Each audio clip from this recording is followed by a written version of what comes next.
you shared a word at Yep. Slam that I thought was so on time and impactful, and I had never heard done before.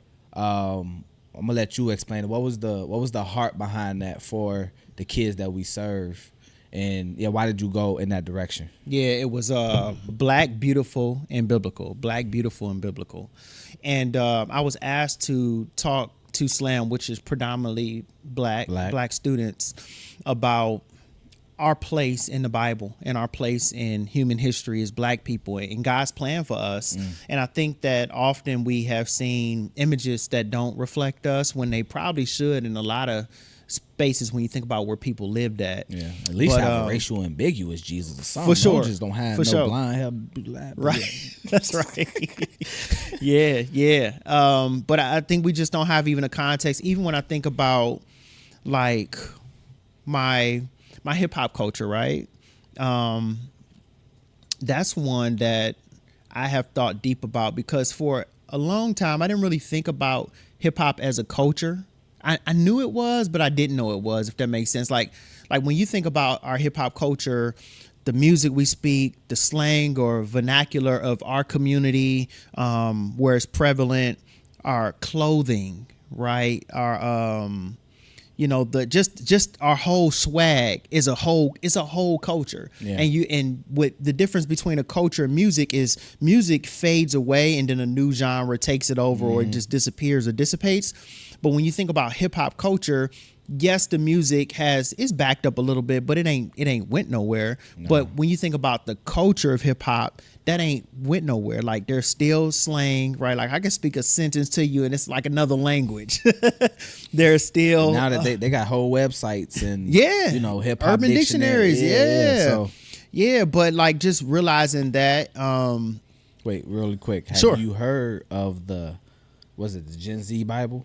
Yes, I have. Give me your 2 cents I read a really couple quick and I on was that like, one. that is great.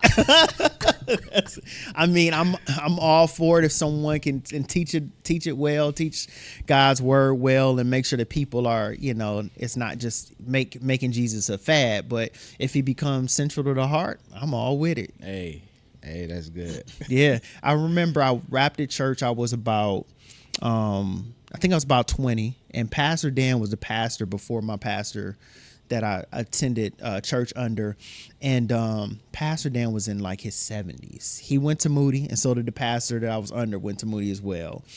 And he said, I couldn't understand a lick of what you said because I was rapping in service, but he was like, I'm all for it because I know you love the Lord. And that was just so affirming to me and so life-changing. Because this older white man who ran around with Billy Graham couldn't understand any of the words I said. And he loved what we did because he knew who we were and he knew our heart. Yeah. And so that's why stuff like that Bible excites me, even though it's probably not one I'm using for my exegesis, right? But I think it's dope. If you want kids to read and understand what they read, that's right. Then you pass it along. I know some people feel like, no, we can't. That's changing the words. It's just like, well, we got an English translation. Exactly. We got Hebrew, Greek. We got Latin. Right. Old English, New English. We got like, I don't know how many, 6 different English translations of the Bible. Yep. Now we got a slang translation. Exactly. Like, hey, I think if God is going to be glorified, like, let's do it. For sure. I mean, I think the same thing can be said about like music, right? So you got a lot of people who feel like, they got an issue with gospel or they got an issue with certain African traditions of how they worship. And they be like, well, what are they doing? Is that the way it was? Just like, hey, just because you haven't heard it or experienced it or seen it, they might be dancing or it might sound like a chant, but if they're, worshiping Jesus with their songs and the way that they praise and worship, who are you to say that it's wrong? Difference ain't bad. It's just different.